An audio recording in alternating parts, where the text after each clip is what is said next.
The elevator doors slide open on the 32nd floor of Sterling Global. Marble floors, glass walls, silence thick with power. And in that silence, a child's voice. "Excuse me, sir, I can help?" Every head turns. At the end of the conference table sits Kenji Sato, Japan's most reclusive tech visionary, his hands poised mid-sign. Across from him, executives worth millions are frozen. The translator never showed up. The billion-dollar partnership is seconds from collapse. And now, a 12-year-old girl in a thrift store sweater stands in the doorway, trembling, but unbroken. An hour ago, they kicked her out of this lobby for being the maid's daughter. Now, she's the only person in the building who can save them all, because Ava Coleman doesn't just know sign language. She knows what it feels like not to be heard. The elevator dinged softly and opened into the gleaming lobby of Sterling Global's executive floor. The place didn't look real to most people. It looked like power pretending to be polite. Polished marble floors reflected the city skyline. The air smelled faintly of imported coffee beans and money. Every step echoed, as if the building itself was listening. In the corner, half hidden behind a column, sat a girl. 12 years old, small for her age, wearing a faded Goodwill sweater 2 sizes too big and jeans with fraying knees. Her name tag, borrowed from her mother's old badge, read Coleman. Her backpack sat by her feet, its zipper held together by a paper clip. Her name was Ava Coleman, and she was reading a library book so intently she barely noticed the stares of people walking past. She shouldn't have been there, not according to the unspoken rules of places like this. The executive lobby was a cathedral for people in suits, not children of cleaning staff. But every afternoon, when her mom worked the early prep shift on the 31st floor, Ava came here to wait. She didn't make noise.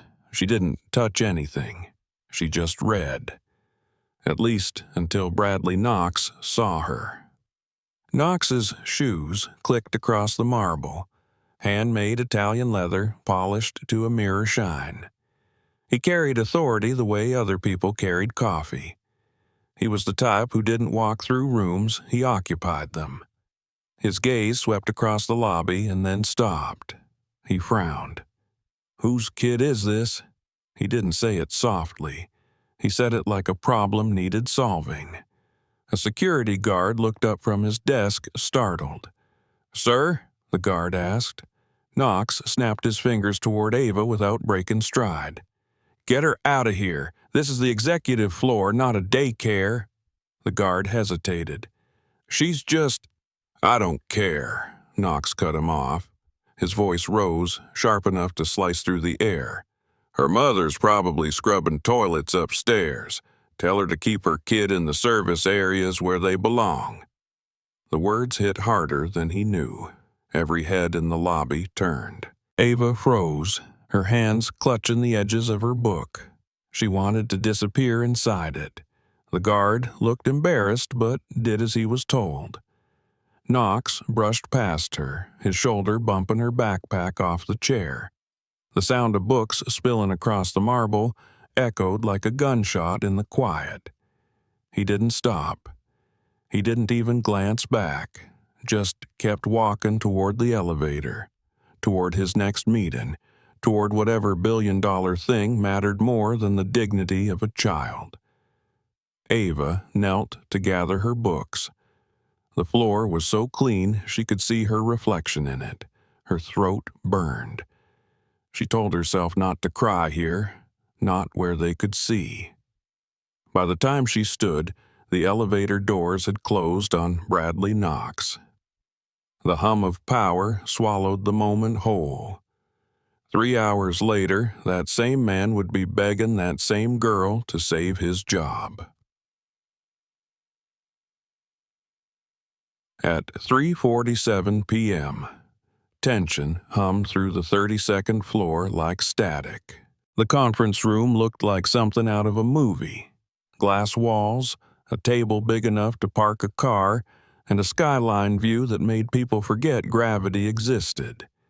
Papers were spread across the glossy surface, projections, contracts, valuation charts. Victoria Sterling stood at the head of the table, calm on the outside, calculating on the inside. She'd built her reputation on poise. This deal, if it went through, would redefine Sterling Global, a billion-dollar partnership with Kenji Sato, Japan's visionary tech founder, whose company had developed a groundbreaking AI communication platform. The stakes weren't just financial. This was legacy. She glanced at the clock. The interpreter wasn't due for another 20 minutes, but Sato was early. Far too early. The door opened, and in walked a man in his mid-50s wearing a tailored charcoal suit and carrying a slim leather briefcase. His presence was quiet but commanding. He gave a small bow of greeting. Victoria rose to meet him, extending her hand. "Mr. Sato, welcome. It's an honor to—" He shook her hand politely, but didn't reply. His eyes scanned the room, searching for someone who wasn't there. Victoria frowned, uncertain, then gestured toward the chair. "Please, have a seat. Our interpreter will be here any minute." Sato sat, but didn't relax. He pulled out his phone, typed quickly, and turned the screen toward her. "I am deaf. Where is the JSL interpreter?" Her stomach dropped. "JSL, Japanese Sign Language?" she asked aloud before catching herself. He nodded once. She immediately dialed the agency's number, her pulse rising with every ring. "Come on, pick up," she whispered. Finally, a voice answered. "Ms. Sterling, I'm so sorry. Yuki called in sick this morning. We tried to reach you. The backup interpreter's stuck on I-95. Major accident. 90 minutes minimum." Victoria's breath caught. 90 minutes. They didn't have 90 minutes. Across from her, Kenji Sato checked his watch, his expression courteous but cooling. The polite kind of patience that came before withdrawal. If he walked out, everything they'd worked for collapsed. That's when the door burst open. Bradley Knox strode in, a storm of confidence. Sorry, Victoria, what's the situation?" She exhaled sharply. "We don't have an interpreter." Knox didn't even blink. He pulled out his phone, opened Google Translate, and smiled like a man with a plan. "Technology, baby. Problem solved." He held the screen up to Sato. Sato's expression shifted. Not anger. Disappointment. The kind that cut deeper. He'd seen this before. People treating his deafness as a glitch, something to fix with an app. He began gathering his documents with precise, deliberate motions. He was leaving. The silence in the room turned suffocating. Victoria's mind raced. They needed someone, anyone, who knew sign language. Even a beginner would be better than nothing. Jar.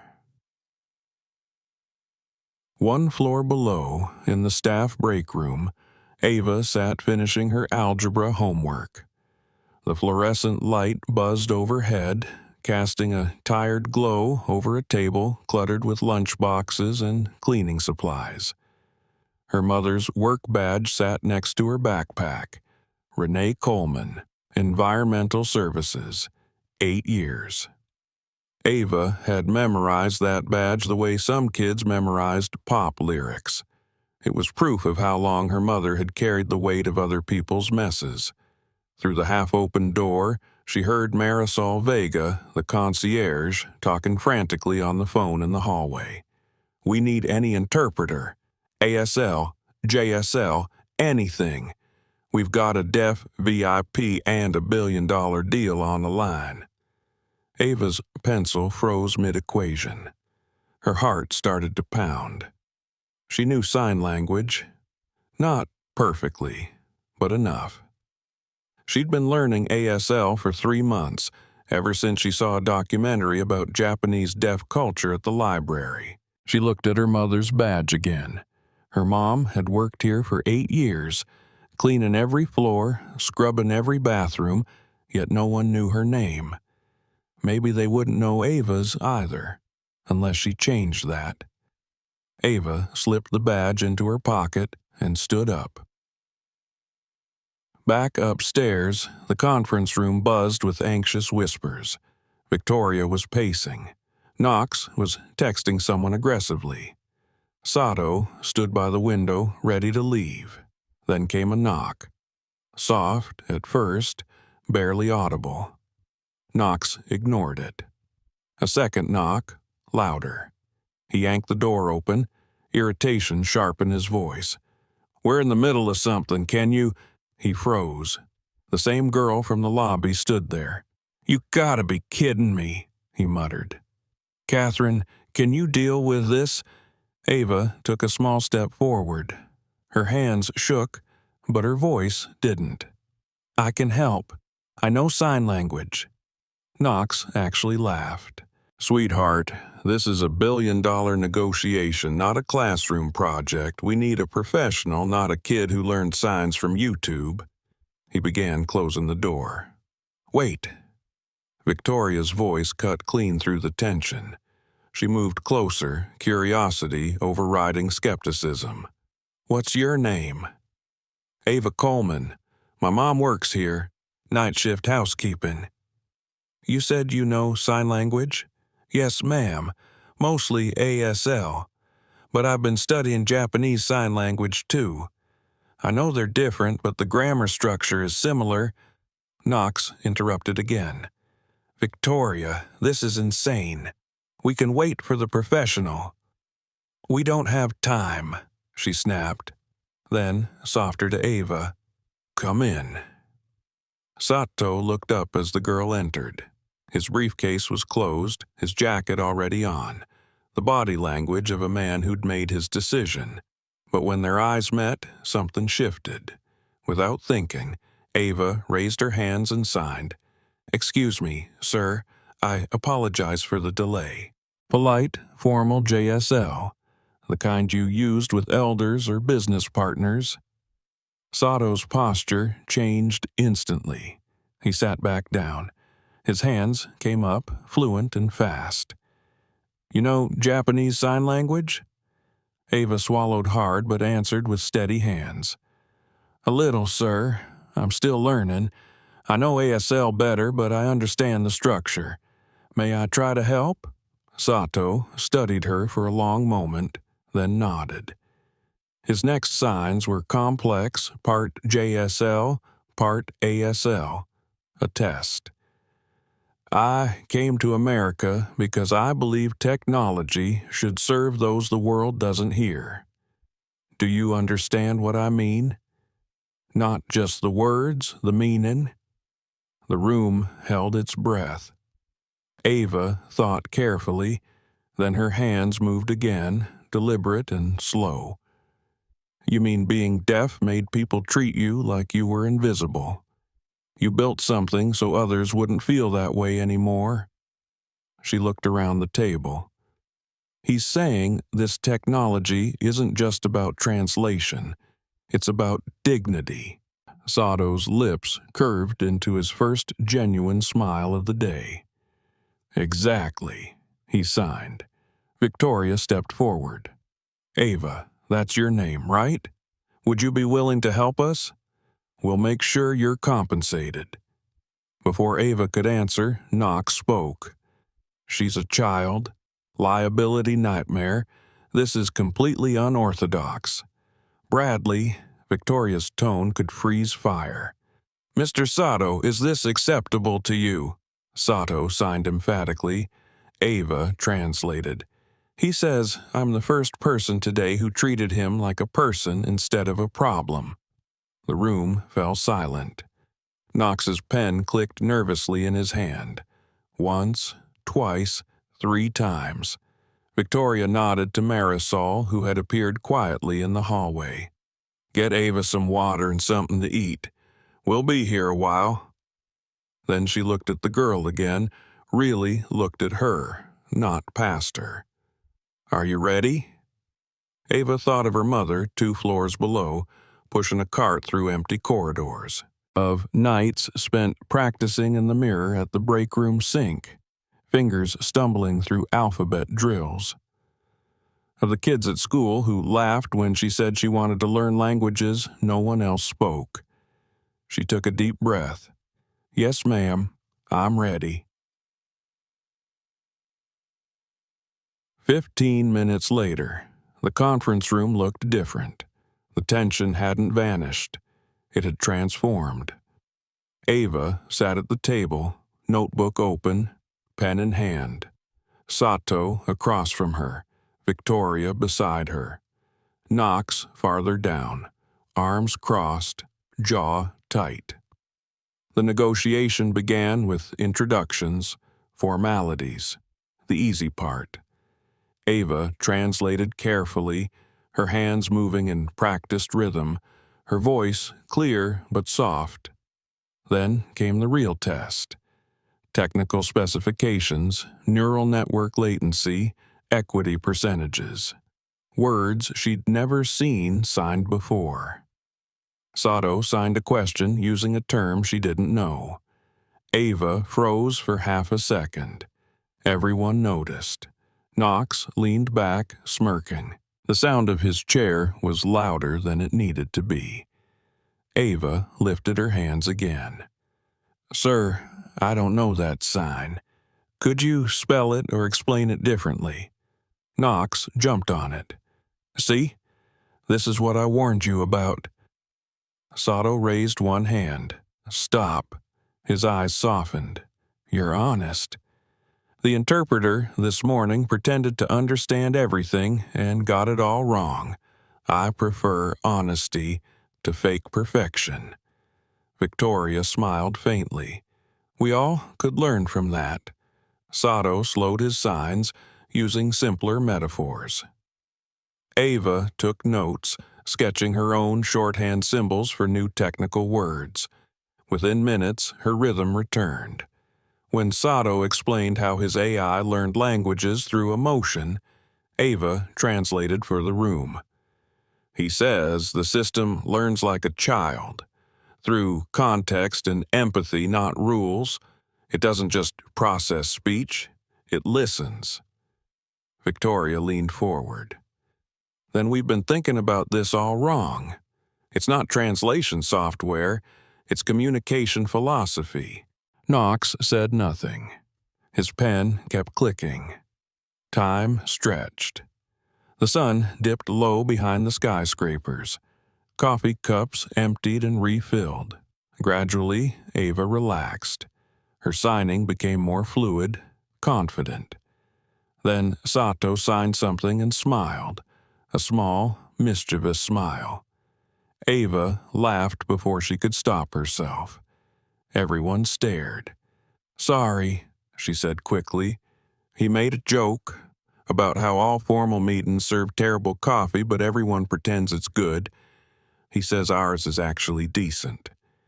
Even Victoria chuckled. "Better than terrible. That's progress."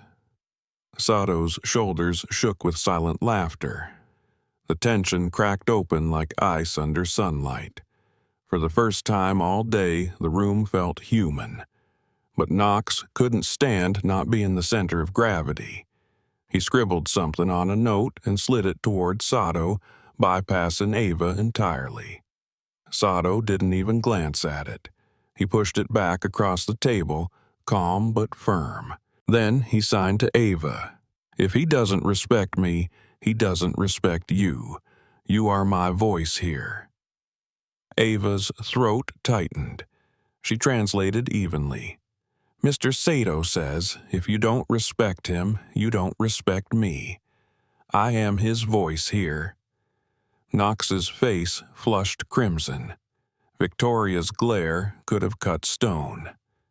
"My apologies," she said quietly. "Ava, please continue."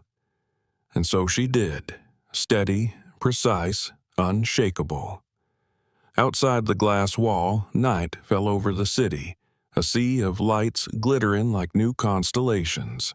Inside, a 12-year-old girl spoke the language of dignity, her hands bridging worlds. Somewhere 2 floors below, Renee Coleman wiped down a corridor she'd cleaned 1,000 times, unaware that her daughter was changing everything above her. By the time the meeting adjourned, Ava's fingers ached, but her heart felt lighter than air. For the first time in her life, she hadn't just been seen, she'd been heard. Night pressed against the 32nd floor windows, a quiet ocean of glass and light. Inside, the air felt charged, like something irreversible had just begun. Ava's small hands rested on the polished table, fingertips still tingling from hours of signing. Around her, adults murmured in low, astonished tones, half in disbelief that a child had just saved their company. Victoria Sterling watched her from the head of the table. Beneath the tailored navy suit and diamond-cut confidence, something inside her shifted. She had spent decades climbing this world, mastering its rules, and a 12-year-old from the janitorial floor had just rewritten them.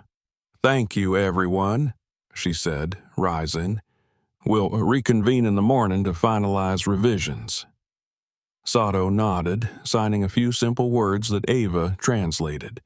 "Tomorrow, we begin again."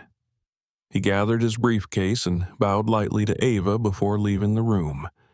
The bow wasn't polite, it was respect. Ava exhaled for the first time in hours. The adrenaline drained out of her so fast her legs trembled. She bent over her notebook, rereading her messy shorthand, half amazed that she'd understood as much as she did. Behind her, Bradley Knox's voice cut through the quiet. "That was something," he said. The tone wasn't admiration. It was ownership disguised as praise. Victoria didn't respond. She was still watching Ava pack her backpack. "You did well today," she said softly. Ava looked up, startled. "I just wanted to help." Victoria smiled. "You did more than help. You gave him a reason to stay." Ava blinked, unsure what to do with that kind of compliment. She muttered a polite thank you and left the room. Bradley waited until the door closed. "We got lucky, Victoria," he said, "but we need to clean this up tomorrow. The board can't know a kid was translating a billion-dollar negotiation." Victoria turned toward him, calm as ever. "You mean the kid who succeeded where you failed?" Bradley's jaw tightened. "I'm saying it's unprofessional." She picked up her notes. "Professionalism isn't about looking the part, Bradley. It's about doing the work." He scoffed. "You really think she belongs here?" Victoria's eyes met his. "I think the room belonged to her the moment she walked in." Downstairs, the janitorial corridor smelled of disinfectant and worn leather gloves. Renee Coleman was pushing her cleaning cart toward the supply room when she saw her daughter running down the hall, cheeks flushed, eyes wide. "Ava? Honey, what are you doing up here this late?" "Mama," Ava panted, catching her breath. "I helped them. Mr. Sato, the man from Japan, they didn't have an interpreter. I signed for him. They said I did good." Renee froze. For a heartbeat, she thought she'd misheard. "You what?" "I signed for them. In the big glass room. They were all watching." Renee put a hand to her chest. Pride collided with fear. "Baby, you could get in trouble for going up there without permission." "I know," Ava whispered, "but Mama, they listened to me. He listened to me." Renee crouched down, taking her daughter's face in both hands. the same rough hands that had scrubbed floors for 8 years now trembling. "You made me so proud I can't breathe," she said. "But promise me, whatever happens tomorrow, you keep that head high. Don't let anyone make you feel small again." Ava nodded. "I won't, Mama." The two held each other for a long time in that empty hallway, the hum of cleaning machines the only witness. By morning, the conference suite buzzed with controlled chaos, coffee carts, assistants, printers spitting out new drafts. Ava arrived early, wearing the same sweater but cleaner jeans, her hair braided neatly. Marisol Vega met her in the lobby with a warm grin. "Back for round 2, Pequeña?" Ava smiled nervously. "They said I could help again." Marisol handed her a cup of cocoa.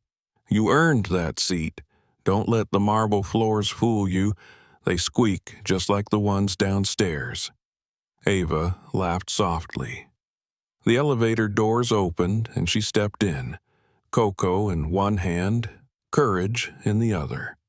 When she entered the conference room, Kenji Sato was already there. He greeted her with a sign that meant, "Good morning, friend." She signed back, "Good morning, sir." He pointed to her notebook. "You ready?" She nodded. Always.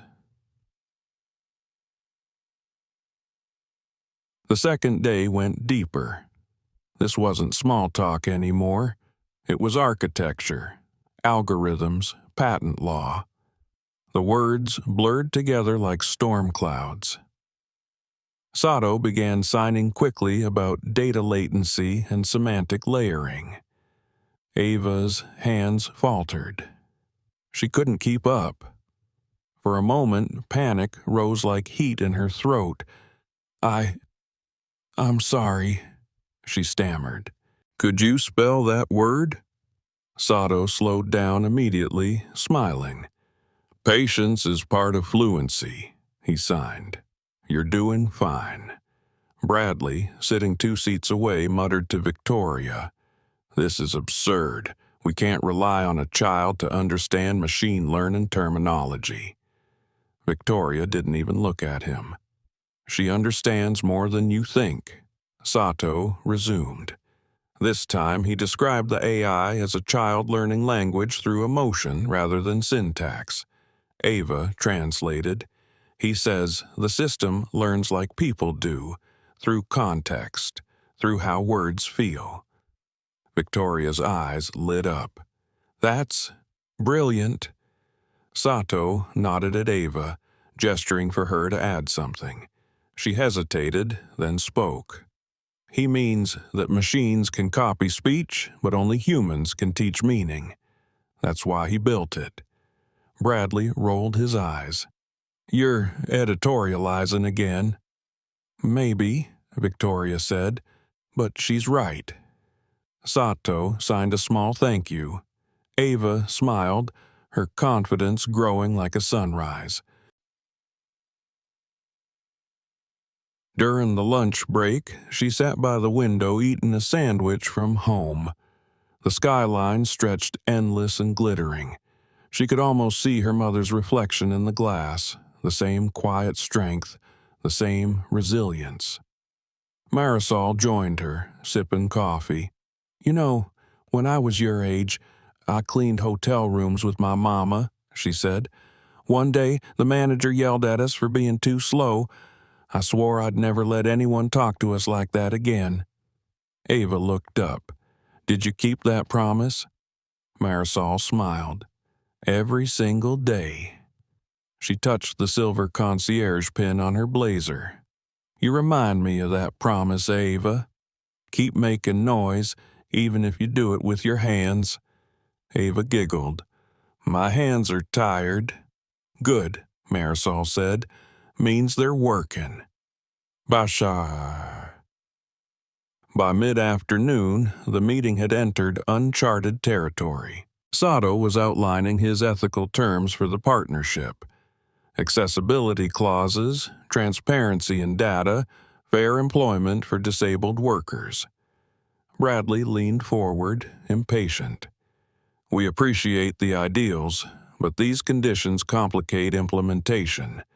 They're not practical.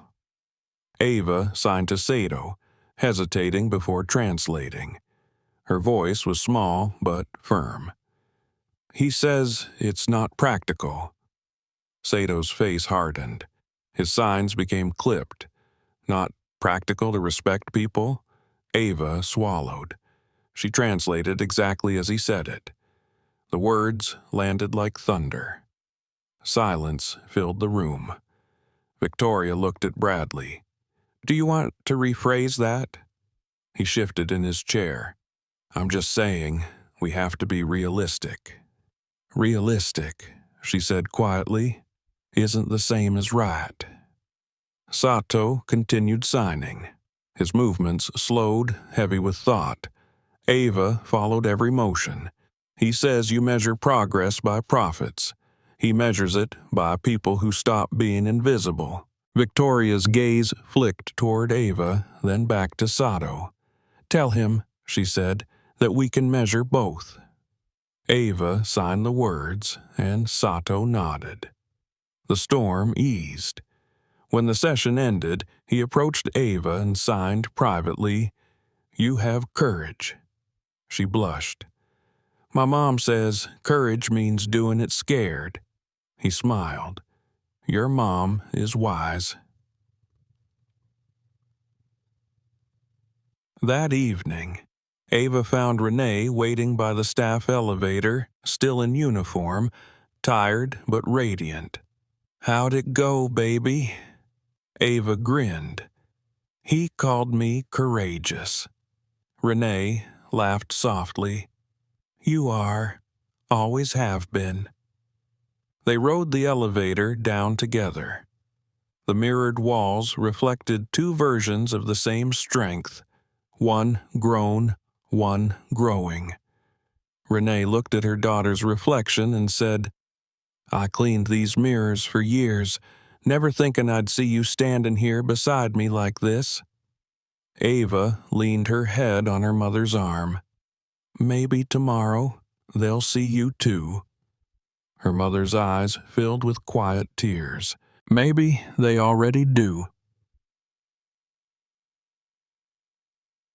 Late that night, long after everyone left, Victoria sat alone in her office reviewing the day's transcript. Each line of dialogue carried Ava's handwriting beside it. Arrows, doodles, tiny explanations. The childish scrawl was somehow clearer than any corporate memo. She closed the folder and stared out at the city. For the first time in years, she felt something she hadn't felt in business meetings: hope. She picked up her phone and called HR. I need authorization forms for a temporary consultant contract, she said. Yes, name's Ava Coleman, age 12, put her under mentorship classification, and send me the forms tonight. When she hung up, she whispered to herself, Let's see what the world looks like when we start listening. Downstairs, in the break room where the night shift gathered for coffee, Renee cleaned the last countertop. The clock ticked toward midnight. Marisol poked her head in.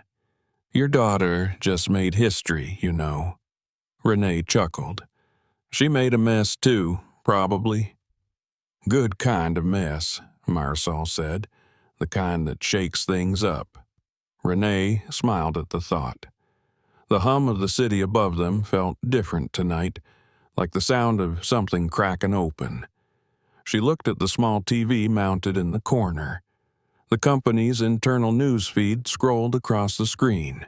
Sterling Global negotiates historic partnership with Sato Technologies. Young interpreter praised for empathy and precision. Renee's heart stopped for half a second. Then she laughed, one sharp, unbelieving laugh that turned into tears. She whispered to the empty room, That's my girl. And on the 32nd floor, the lights dimmed. The skyline shimmered, and a single notebook sat forgotten on the table. On its cover, written in Ava's careful handwriting, were 3 words that would one day change an entire industry. I see you. Morning light poured through the glass walls of Sterling Global's 32nd floor conference room, slicing through the leftover tension like a blade. The city below glittered with rush hour motion, people late for meetings, trains humming through tunnels, lives colliding in unseen ways. Inside, everything looked polished, perfect, rehearsed. Everything, except for the girl sitting quietly at the edge of the table, swinging her legs just short of touching the floor. Ava Coleman, 12 years old. Goodwill sweater freshly washed, braids neat. Beside her sat Victoria Sterling, sharp and composed, a coffee she'd forgotten to drink cooling near her elbow. Across from them, Kenji Sato scrolled through his notes, expression unreadable, hands occasionally flicking a small sign toward Ava to confirm a phrase or term. And at the far end of the table, pretending to be busy on his phone, sat Bradley Knox. The meeting hadn't even started, and already the room felt divided. Power on one side, purpose on the other. Victoria checked her watch. Let's begin. The agenda was simple. Finalize equity splits, project leadership, and long-term control clauses. In reality, it was anything but simple. The smallest word could shift billions. Sato began first, hands steady, calm. 50-50 partnership, he signed. Equal voices, equal responsibility. Ava translated carefully. He says 50-50, equal partners. Bradley's pen clicked once, twice. Not possible, he said. We're bringing capital, infrastructure, and market access. 70-30 is standard. Sato's eyes flicked to Ava. His hands moved in short, deliberate bursts. Standard for who? For people who assume my work is worth less because I can't hear their arrogance? Ava hesitated but signed exactly as he said. Her voice trembled slightly when she translated. He says standard for who? People who think his work is worth less because he can't hear their arrogance. The air froze. Even the hum of the ventilation system seemed to pause. Victoria didn't look away. Mr. Sato, she said softly, our intention isn't disrespect. But Sato kept signing, fast now, passion in every gesture. Ava followed, her hands mirroring his rhythm. He says intention doesn't erase impact. He's been underestimated before. By investors, by teachers, by people who speak louder instead of better. When she finished, she glanced at Victoria, almost apologetic for the sharpness of the translation. Victoria nodded. Good, she said. He deserves to be heard. Bradley leaned back. We can't agree to 50-50. It's not how deals work. Ava's small voice cut in before she could stop herself. Maybe it's not how deals used to work. Everyone turned. The weight of the silence pressed against her ribs. Miss Coleman, Bradley said slowly, this is a high-level negotiation, not a classroom discussion. Victoria lifted a hand to silence him.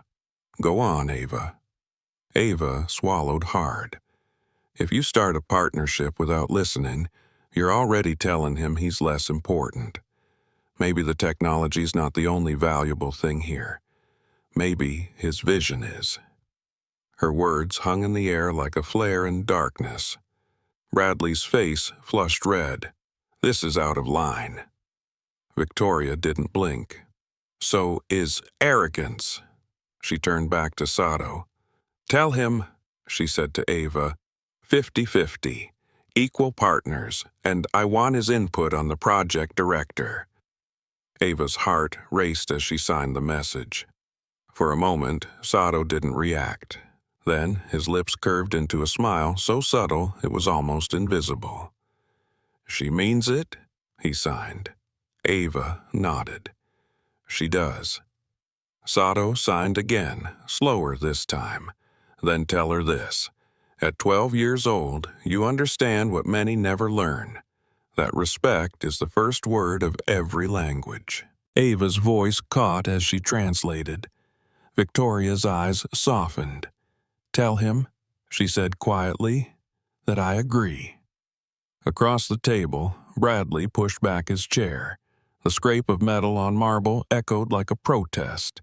He muttered something about liability and insanity before storming out. The door shut behind him with a final, echoing click. And just like that, the balance of power shifted. The deal was signed at 6:12 p.m. Ava sat beside Sato as the final pages were initialed. The digital signatures glowed on the tablet screen. Binding, legal, irreversible. A girl's small fingers had helped draw those lines. When it was over, Victoria turned to Ava. "You didn't just translate today," she said. "You negotiated." Ava smiled, shy and uncertain. "I just said what felt right." "Exactly," Victoria said. "That's what most people forget to do." Sato reached into his briefcase and pulled out a small velvet box. Inside lay a thin silver pin, engraved with a Japanese symbol. He handed it to Ava. "Bridge," he signed. She blinked. "Bridge?" He nodded. "Between worlds." Her hands trembled as she took it. "Thank you." He smiled. "No, thank you for reminding me people still listen." Later that evening, Victoria called her into a smaller office adjoining the main boardroom. The lights were soft, the city a golden blur outside. "Sit," Victoria said, motioning to a chair beside her desk. Not across, beside. "I want to tell you something," she began. 28 years ago, I started in this company as a receptionist. Nights like your mother. I watched people walk past me like I was furniture. I learned to smile and stay invisible. She looked down at her manicured hands. Then one night, I decided to stop waiting for permission to matter. You reminded me what that feels like. Ava's throat tightened. "You used to be a receptionist?" Victoria smiled. "Once, before I learned the difference between existing and being seen." She opened a folder and slid it toward Ava. "This is a consultant agreement. Temporary, of course, but it means you'll be compensated for your time. $150 an hour for interpretation or consultation work. You'll also have a scholarship fund, $400,000 set aside for your education. College, grad school, whatever you want." Ava stared at the numbers like they were a foreign language. "Why me?" she whispered. "Because," Victoria said, "you didn't learn this from textbooks. You learned it from being invisible and deciding not to stay that way. That's the kind of intelligence money can't buy." She pulled out a small box of cream-colored business cards. "I had these made during your break today." Ava took one. Ava Coleman, Language and Accessibility Consultant, Sterling Global. Her own name in embossed gold. For a second, she forgot to breathe. "I don't know what to say." Victoria smiled. "Then just say you'll keep being you. That's more than enough." Iyamboa. The next morning, the building buzzed with energy.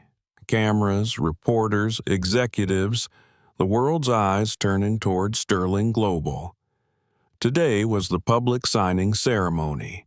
Ava stood near the back with her mother, both dressed in simple but elegant clothes Victoria had arranged. Renee's work-worn hand smoothed her daughter's hair one last time. "You ready?" she asked. Ava nodded. "I think so." "Then remember," her mother said, voice low but steady. "You don't have to prove anything. Just tell the truth." The ballroom lights dimmed. Kenji Sato stepped onto the stage, his interpreter at his side. The first few minutes went smoothly. Polished introductions, press flashes, applause. But then Sato began signing something deeper, something personal. His father's shame, his exclusion from boardrooms, the loneliness of genius unheard. The interpreter's voice flattened the emotion, turning poetry into paperwork. Sato stopped mid-sentence. His eyes darkened. "That's not what I said." The interpreter stiffened. "Sir, I'm translating accurately." He signed again, sharper now. "You translated words, not meaning." Whispers rippled through the crowd.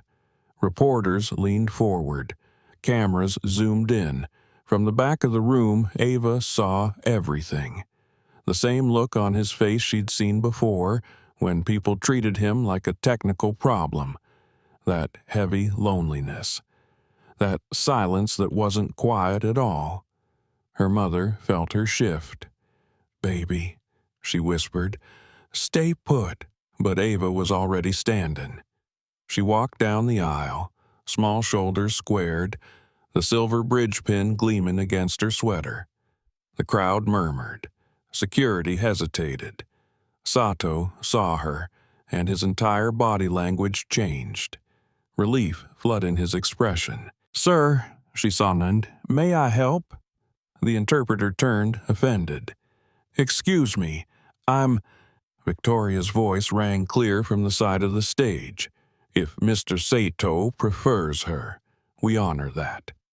Step aside." The interpreter froze, then moved back. Ava took her place. Sato smiled faintly. "Ready?" "Always," she signed. He began again, slower this time, and Ava's voice carried his meaning through the hall like music. "My father told me the world would not wait for me to catch up," she said. "So I built something that makes the world catch up instead." The silence in the room was electric. He continued. His childhood, his struggle, his purpose. And Ava gave each sign a heartbeat, every phrase a pulse. When he finished, applause erupted. Not polite applause, real, thunderous, standing ovation kind of applause, but one man didn't clap. Bradley Knox, sitting near the front, raised his hand for a question. "Sato," he said loudly, "don't you think using a 12-year-old as your interpreter sends the wrong message about professionalism?" The room went dead silent. Cameras turned. Every eye moved between them. Sato didn't hesitate. "Professionalism," he signed, "isn't measured by age or degrees. It's measured by how you see people." Ava's voice translated evenly, strong and calm. "He says professionalism isn't about age or credentials. It's about whether you see people as humans first."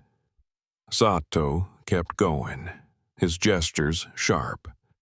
"Yesterday, a 12-year-old treated me with more professionalism than men twice my age. She saw me as a person, not a problem. And, if that bothers you, the problem isn't her age. It's your understanding of respect." The audience gasped, then rose as one. Applause thundered again, echoing through the hall. Bradley's face went white. Ava stood beside Sato, tears threatening but her chin high. He turned to her and signed softly, "You are Bridge.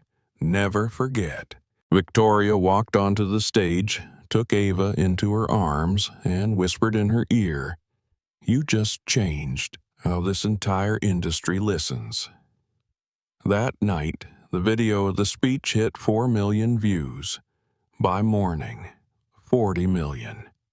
The world had finally heard the girl who refused to stay invisible. Overnight, Sterling Global became more than a corporation. It became a mirror. Every news outlet ran the same headline in slightly different words. The Maid's daughter who saved a $1 billion deal. Clips of the press conference flooded social media. Ava's small hands signing beside Kenji Sato.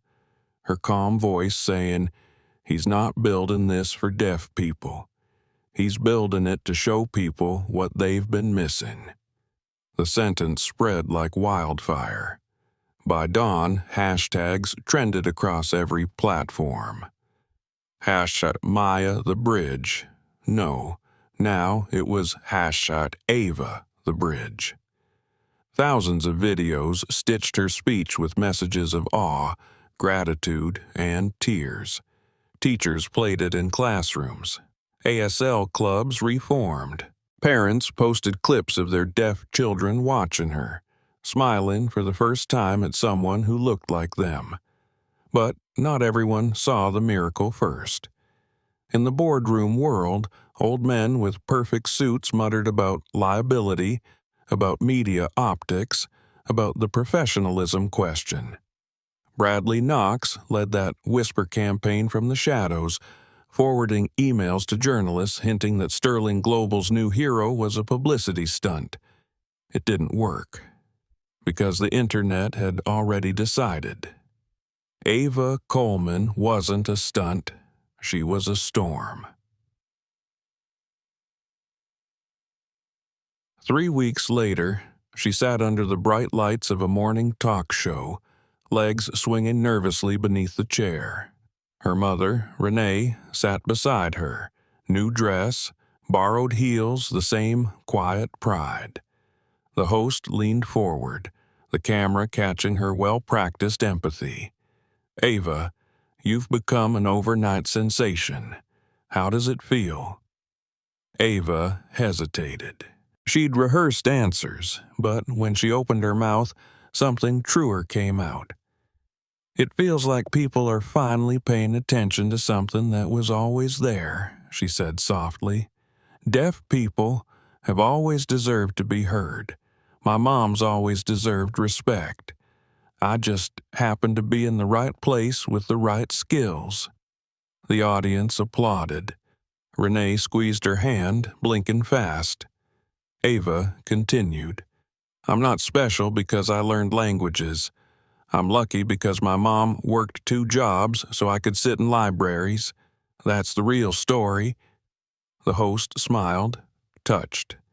"You're wise beyond your years." Ava tilted her head. "No, ma'am, I just listen a lot." The camera loved her. The clip hit 10 million views by nightfall.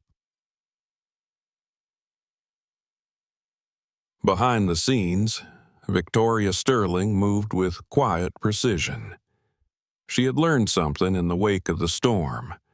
Visibility was powerful, but permanence needed structure. In a closed-door board meeting, she faced a half-circle of executives, all older, all uncomfortable. "Gentlemen," she said evenly, "Ava Coleman didn't embarrass us. She exposed us. She showed what happens when talent doesn't look like the picture in your head." One man cleared his throat.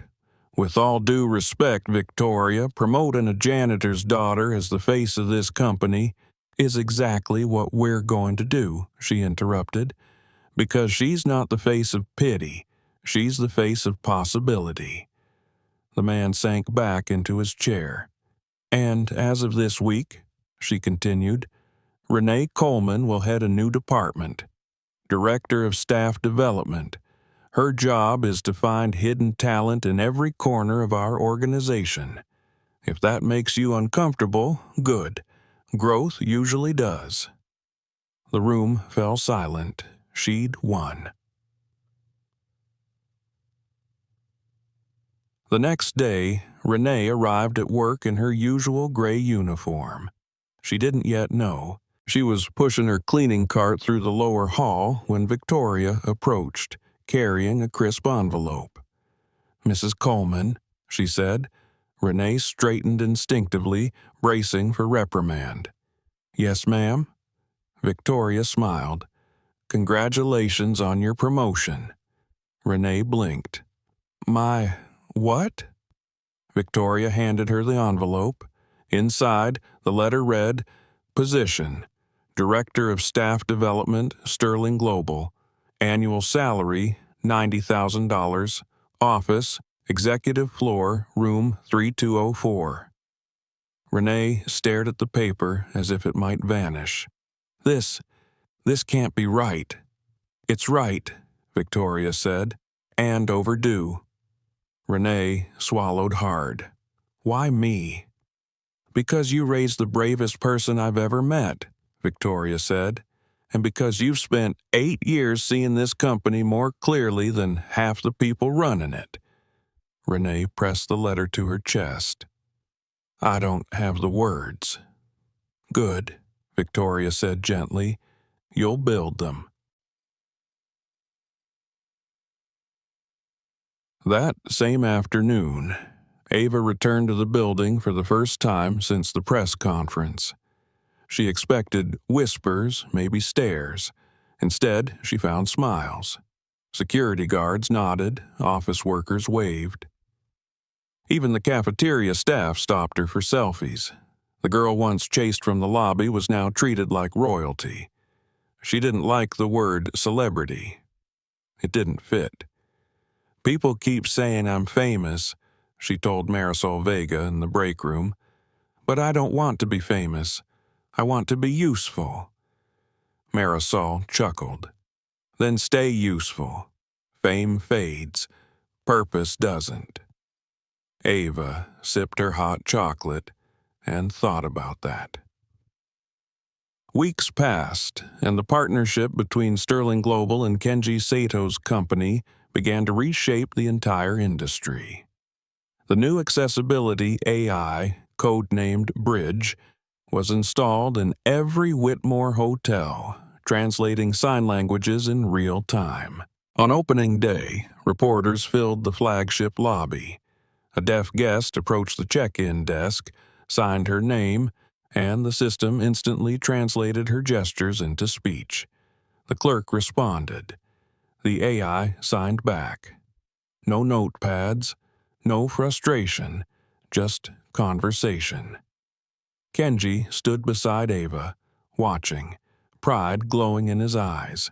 He signed, "Technology should never replace humanity. It should reveal the humanity we've been missing." Ava translated aloud, her voice steady. The crowd applauded. Later, Kenji handed her a small envelope. Inside was an invitation, an engraved card with gold lettering. Launch Gala. The Bridge Builders Scholarship Foundation funding students from service industry families to study linguistics, accessibility, and technology. Ava's name was listed first. The gala was held 3 weeks later. Chandeliers glittered. Executives mingled with housekeepers and maintenance staff. Cameras flashed, capturing a kind of beauty rarely seen in corporate spaces: equality. Victoria took the stage first.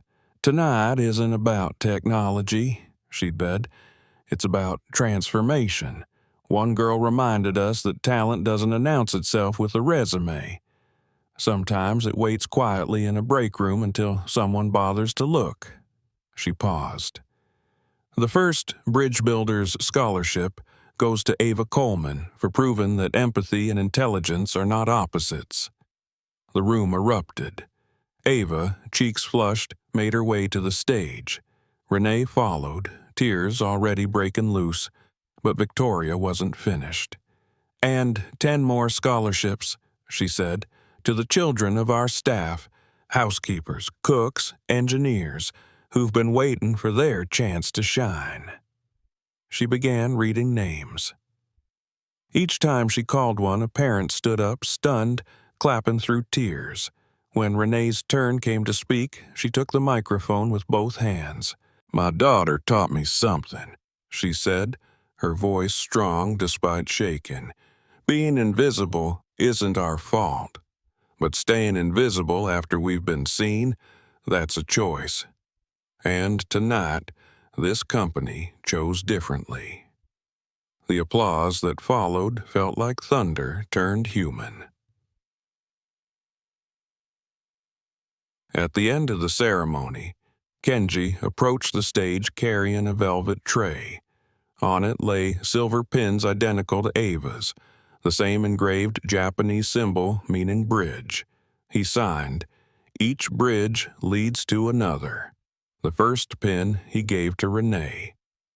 "For bridging sacrifice into opportunity," Ava translated. Renee wept openly as she pinned it over her heart. Then one went to Marisol Vega for bridging panic into possibility. Another to Dr. Miles Grant, the former assistant who'd quit under Bradley Knox and now returned under new leadership, this time as Director of Ethics and Innovation. Each story rippled outward, proof that Ava's courage had lit torches in other hands. When the ceremony ended, the crowd rose as one, hands signing applause in waves of silent light. Ava stood at the center, small, composed, radiant. She looked at Kenji, who signed quietly, "This is how revolutions begin. One person deciding to see." The next morning, Victoria called Bradley into her office for the last time. He came in defensive, lips tight, voice heavy with excuses. "You can't fire me for one disagreement. I built this company's foundation." "No," Victoria said softly. "You built walls. Ava built bridges." He scoffed. "You're replacing experience with emotion." "I'm replacing blindness with vision," she said. He opened his mouth, but she raised a hand. "I'm not firing you because you underestimated a child. I'm firing you because you've been underestimating people for years, and I let it happen. That ends today." She pressed a button. Security appeared silently at the door. Bradley's face went gray. "You'll regret this." "No," she said, standing, calm as glass. "I already regretted letting you stay." They escorted him out. As he walked through the lobby, the same one where he'd once humiliated Ava, his phone slipped from his hand and cracked on the floor. No one stopped to help. For the first time in his life, Bradley Knox knew what invisible felt like. By the end of the quarter, Sterling Global's profits rose 34%. But the true metric couldn't be found in spreadsheets. It was in stories. The kitchen worker named Luis now taught Spanish to executives, paid for it. A maintenance engineer named Tom, once a refugee architect, now redesigned hotel interiors. Security officer Riza, a former medical doctor, was recertifying with company funding. Everywhere you looked, hidden talent surfaced like sunlight through cracks. The movement spread beyond the company. Competitors scrambled to copy it, launching their own programs. Universities added Bridge Builder scholarships. Government agencies invited Ava to speak about inclusion. And through it all, Ava stayed the same girl. Still rode the bus to school. Still helped her mom on weekends. Still carried that silver pin wherever she went. On her 13th birthday, a small celebration was held in the company lounge. Balloons, cake, laughter. Marisol brought churros. Victoria gave her a leather-bound journal embossed with the words, "For the stories you haven't told yet."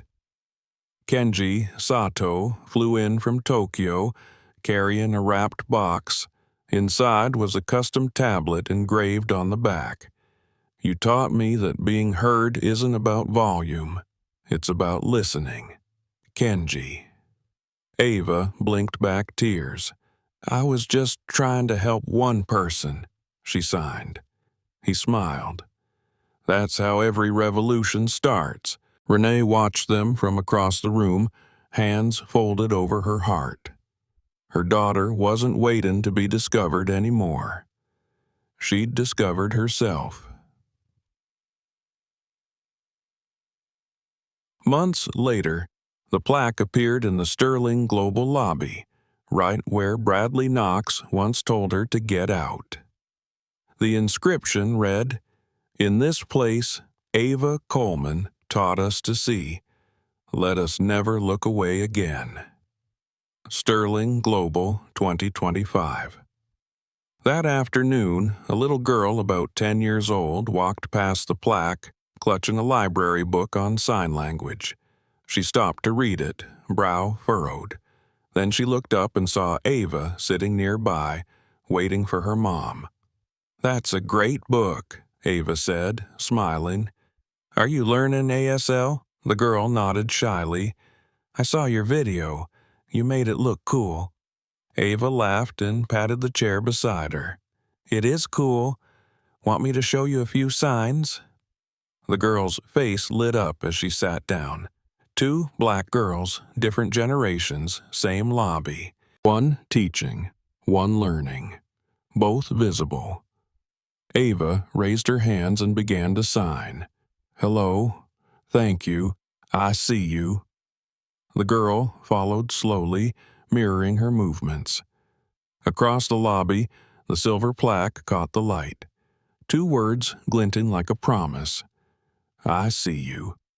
And maybe that was the whole point. The story had never been about a deal or a company or even a girl. It had been about the moment someone decided to look and kept looking. The city never really slept anymore. Not since the story of the girl who signed back rewrote its heartbeat.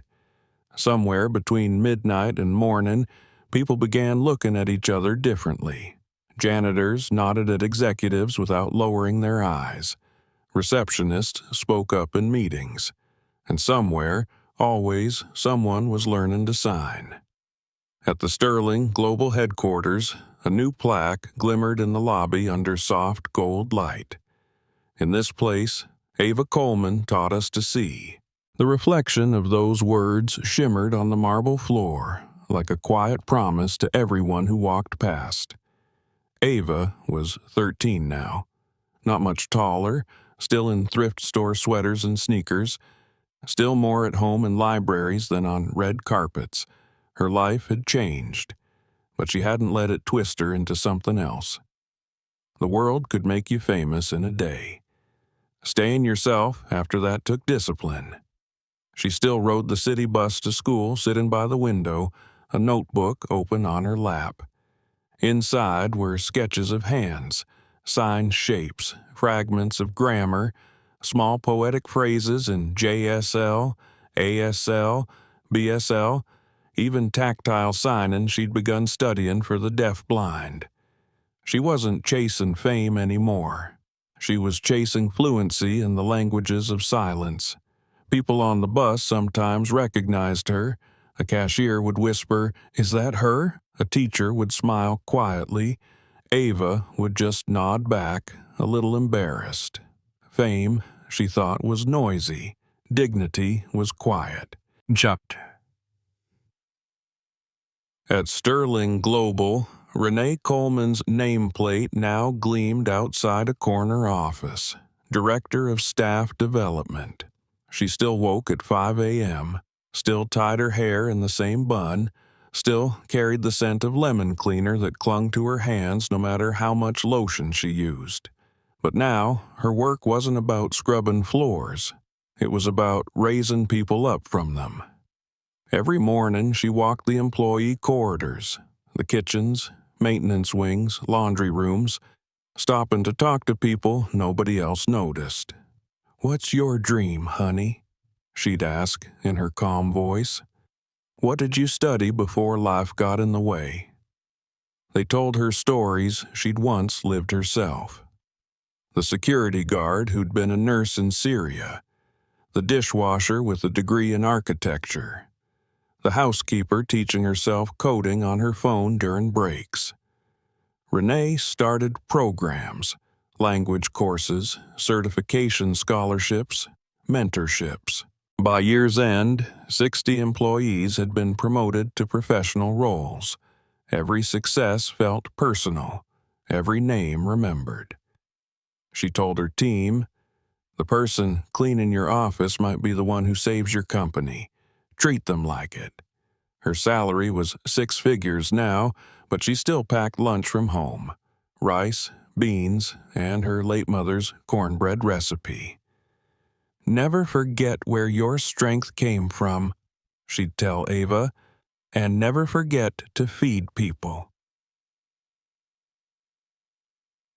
Victoria Sterling, now officially named CEO of the Year by Fortune, walked into interviews with her signature calm smile and said things no executive used to say aloud.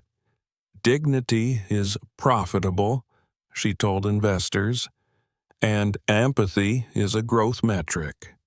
When journalists asked how she transformed Sterling Global, she gave the same answer every time. "A 12-year-old reminded me that brilliance is wasted if we don't listen to it." She personally mentored 5 children of hourly employees, paid their tuition, sat through their science fairs. She called them my bridge builders. In private, she told her assistant, "Ava didn't teach me to see talent. She taught me the cost of not looking." Kenji Sato's AI, now branded globally as Bridge Tech, had spread to 10,000 locations worldwide. Hotels, hospitals, airports, even classrooms. Deaf travelers checked in, deaf parents attended teacher conferences, deaf entrepreneurs pitched investors without fear. Kenji had donated $50 million to deaf education programs across Asia, Africa, and the Americas. He still visited Sterling Global quarterly, always requesting Ava to interpret for his board meetings. She was, as he once told the press, "the only voice that gets my heart right." During one visit, he and Ava walked through the new Accessibility Innovation Wing together. He signed, "Do you remember the first day we met?" She smiled. "You were about to leave." "And you knocked on the door," he replied. "I almost missed my own future."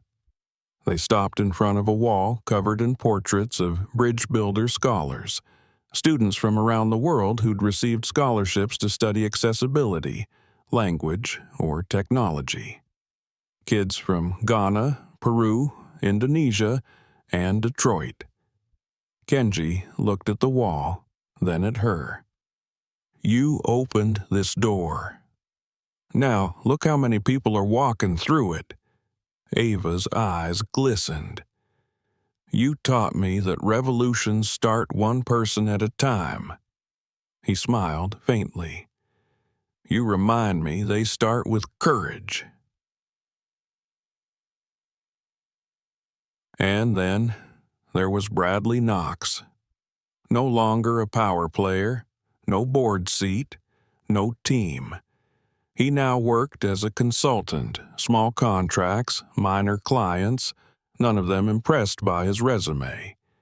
When people recognized his name, they remembered him as the man who'd mocked a child and lost a billion-dollar deal. Business schools turned his story into a cautionary case study. Status blindness. How arrogance costs innovation. Once, he sent an email to Victoria asking for a second chance. She never replied. The world had turned without him. Ava's life didn't slow down.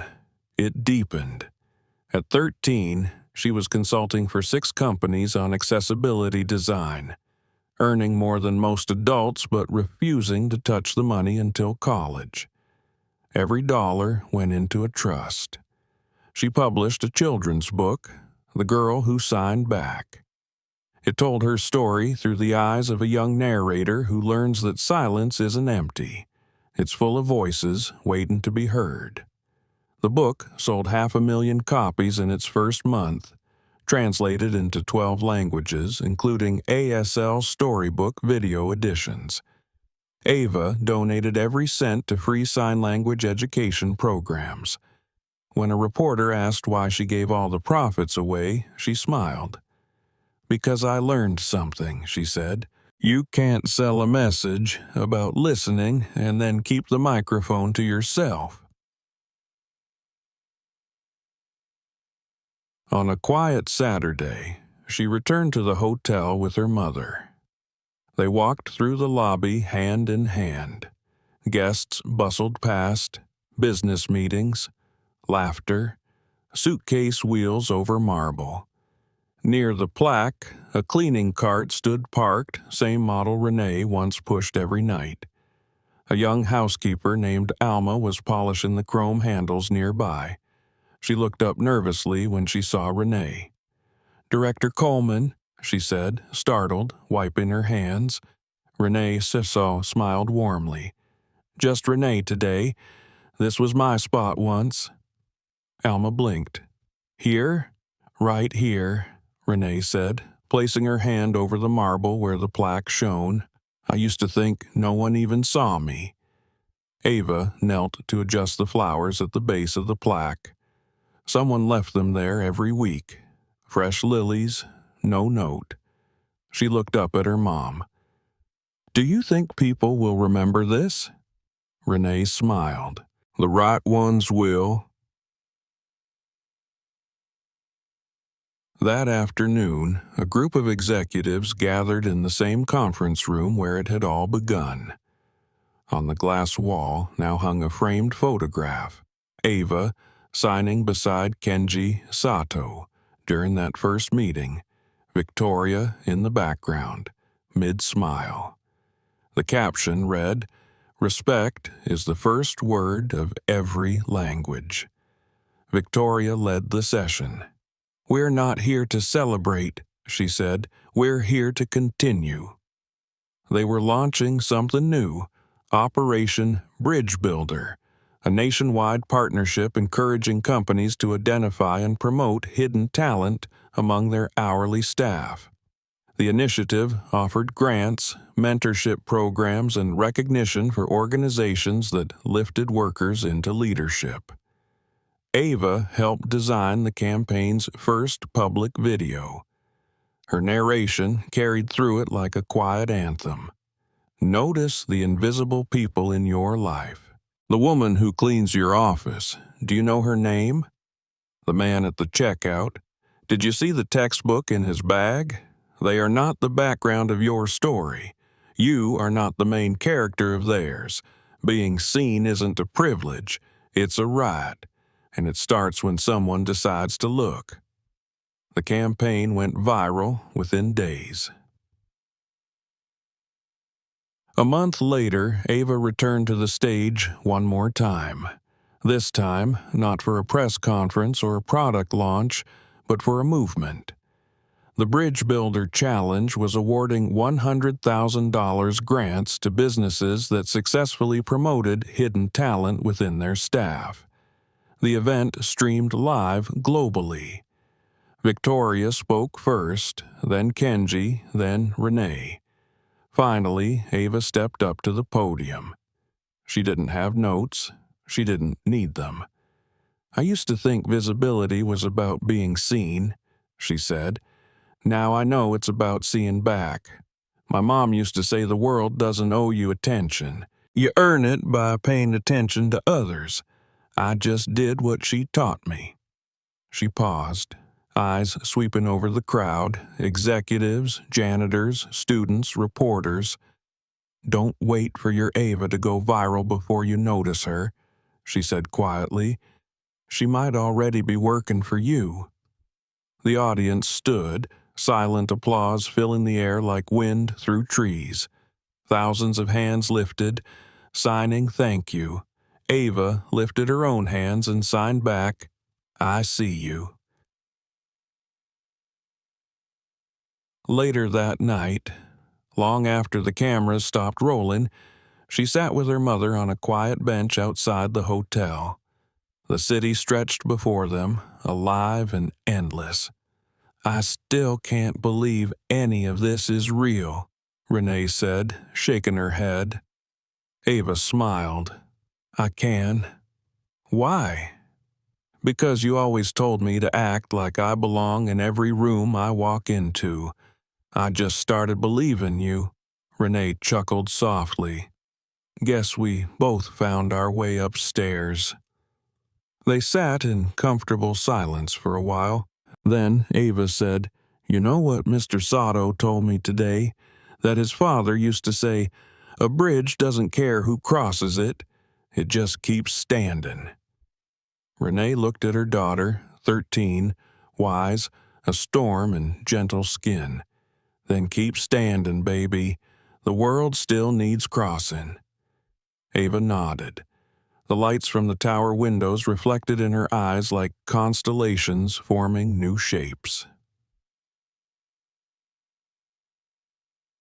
A year later, the plaque in the lobby had grown heavier with meaning. Next to it, a digital display listed stories from around the world. Workers promoted, scholarships awarded, companies transformed. 2 million people had learned at least basic sign language because of the Bridge Builder Challenge. $400 million in scholarships distributed, 12,000 hourly workers promoted into management, and the story still traveled. Teachers used her speech and ethics classes. Universities built programs named after her. But Ava stayed grounded. Every weekend, she still volunteered at a community library, teaching ASL to kids who couldn't afford private lessons. "Want to know a secret?" she told her class one Saturday, chalk dust on her hands. "The first word I ever learned in sign language wasn't hello or thank you. It was see, because that's what everyone really wants, to be seen." The children mimicked the sign, small fingers forming the shape. Ava smiled, heart swelling. Outside the classroom window, the city skyline shimmered, 1,000 bridges of glass and steel catching the sun. That night, as the world turned quietly toward another tomorrow, a voiceover could have narrated what the news headlines could not. Change doesn't start with noise. It starts with noticing. One girl learned to talk to those the world ignored. One mother taught her never to shrink. One executive remembered what humility looked like. One company decided to listen. And that's how revolutions begin, not with a shout, but with a sign. The screen fades to black. Then a final line appears, white letters against the dark. She wasn't waiting to be discovered. She was waiting for someone to pay attention. Followed by one quiet instruction. Learn 3 signs this week. Hello, thank you, I see you, then use them. Watch what happens.